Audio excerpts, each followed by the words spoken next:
मुजफ्फरनगर में व्यापारी सम्मेलन में पहुंचे प्रदेश के आबकारी राज्य मंत्री नितिन अग्रवाल ने व्यापारियों की समस्याओं को सुना और उन समस्याओं का निवारण करने का आश्वासन दिया। वहीं आबकारी मंत्री ने व्यापारी सम्मेलन में सैकड़ों व्यापारियों के बीच समाजवादी पार्टी के राष्ट्रीय अध्यक्ष अखिलेश यादव पर जमकर हमला बोला और कहा कि सपा पार्टी की सरकार बनते ही अगले साल में उत्तर प्रदेश व देश का सबसे बड़ा दंगा होता है, जिसमें कई जाने गई, परिवार बेघर हुए और बहुत कुछ जनता ने खोया। समाजवादी पार्टी दंगों की सरकार है और समाजवादी पार्टी के अंदर कुछ लोगों की ही सत्ता चलती है। जिन लोगों ने यह दंगा कराया और लोगों को जेल से छुड़वाया, भाजपा सरकार आते ही राज्य में शांति का माहौल उत्पन्न हुआ है। व्यापारियों की समस्याएं सुनी जाती हैं। हर कोई बीजेपी सरकार में अपने आप को सुरक्षित महसूस कर रहा है और 2024 के अंदर भी नरेंद्र मोदी ही देश का नेतृत्व करेंगे। भारत जोड़ो यात्रा पर बोलते हुए उन्होंने कहा कि भारत कभी टूटा ही नहीं था जो राहुल गांधी भारत जोड़ो यात्रा निकाल रहे हैं और हर बार चुनाव में सभी विपक्षी दल एकजुट हो जाते हैं बीजेपी को हराने के लिए, लेकिन बीजेपी का बाल भी बांका नहीं होता। बीजेपी व्यापारियों के साथ कंधे से कंधा मिलाकर खड़ी है। व्यापारी सम्मेलन में सैकड़ों की संख्या में व्यापारी मौजूद रहे और व्यापारी सम्मेलन के आयोजक कृष्ण गोपाल मित्तल ने आबकारी मंत्री नितिन अग्रवाल का फूलों व पटका पहनाकर सम्मान किया। ये लोग नींद नहीं ले पा रहे हैं, बीमार है बहुत बंदा। मैं भी कई दुकानों में मिला आज, वे बहुत बीमार है क्योंकि उन्हें अपनी दुकानों तक जाने का डर है कि व्यापारी सरकार का पेट भर रहे हैं। और बात ये नहीं कि व्यापारी सरकार का पेट भर रहे हैं, ये भारतीय जनता पार्टी के व्यापारी और व्यापारी भारतीय जनता पार्टी के एक दूसरे के हमदर्द हैं।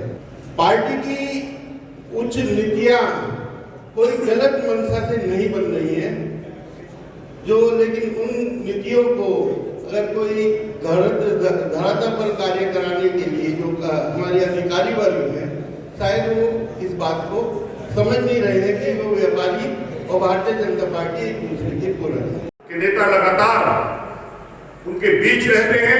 जीएसटी के मामले में भी जब यहाँ शहर में छापे पड़े तो उस समय व्यापार मंडल का कार्यक्रम लखनऊ में था, हम भी लखनऊ में थे। कृष्ण गोपाल मित्तल जी, राकेश जी, पवन जी, बलविंदर जी, सब लोगों ने अपनी बात ऊपर नेतृत्व अपने नेताओं से कही है और उसके बाद ही इस समस्या का समाधान ये रुका है। शहर में यदि व्यापारियों की लड़ाई जब यहाँ सभी व्यापारी इकट्ठे होकर एसटी मार्केट में रहे तो हम भी सबसे पहले इन व्यापारियों के बीच पहुंचे थे। व्यापारियों की समस्याएं लगातार, ये सरकार भारतीय जनता पार्टी की जो सरकार है, ये व्यापारियों के हितों की सरकार है और भारतीय जनता पार्टी व्यापारियों की हमेशा सुरक्षित रहे चिंता करती है। ये ऐसी सरकार है।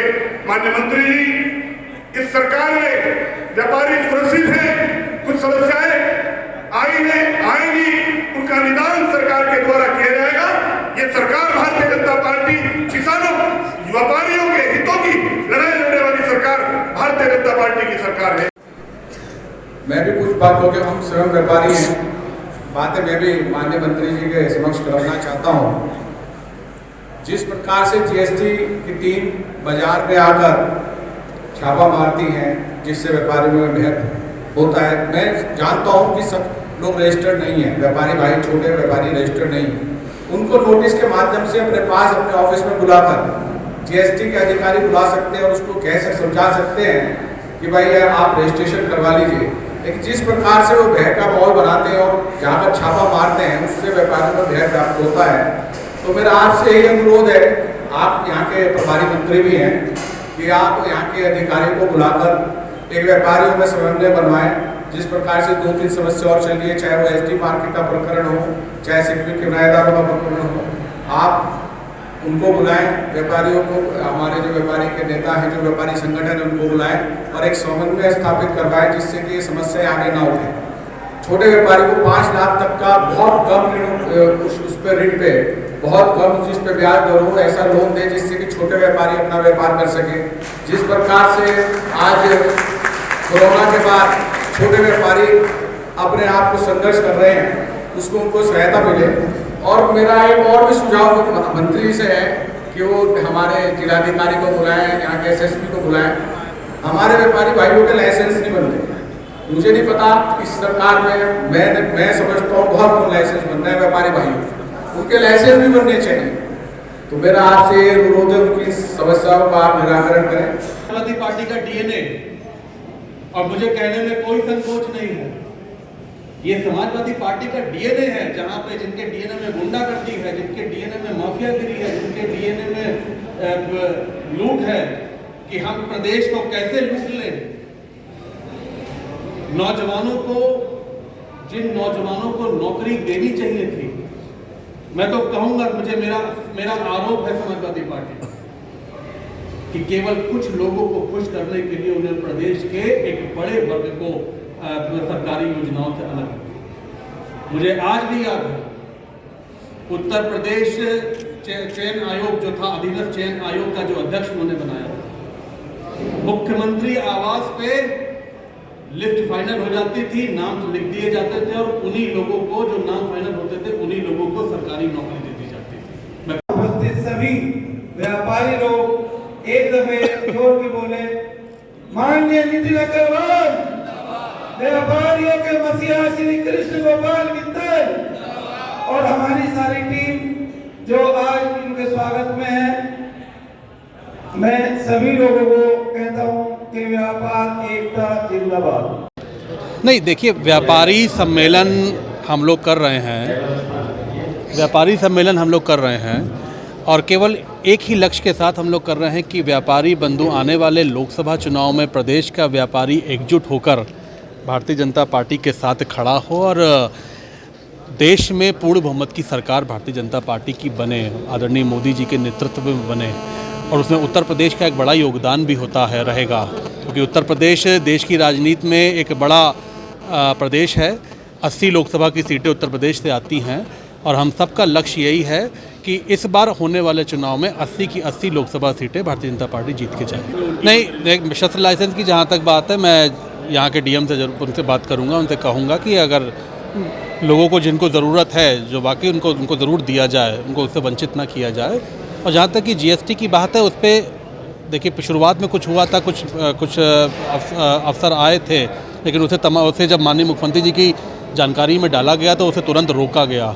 और मैं आश्वस्त करना चाहता हूँ कि हमारी सरकार में किसी भी तरीके का कोई भी व्यापारी का उत्पीड़न नहीं होने पाएगा, ये मैं आश्वस्त करना चाहता हूँ। 2024 का चुनाव है, मैं समझता हूँ कि जो विपक्षी पार्टियां हैं, जनता के सामने उनके पास जाने का कोई मुद्दा नहीं है।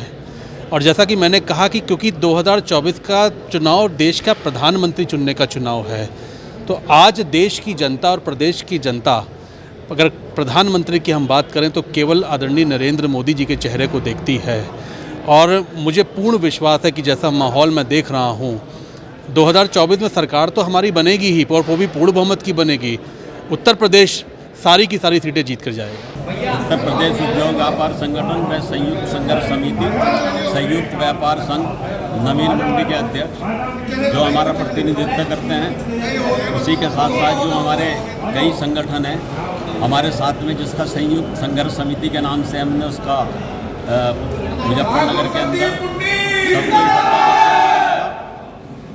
आज हमारे माननीय प्रदेश मंत्री नितिन अग्रवाल जी और प्रदेश सरकार के अंदर स्वतंत्र प्रभार आबकारी मंत्री हैं, उन्होंने अपनी भावनाओं से और सरकार की जो भी पॉलिसी है उसके उसमें आपको विस्तार से बताया। और बड़ा खुशी का विषय है कि वो लोग हमसे जुड़े हुए हैं और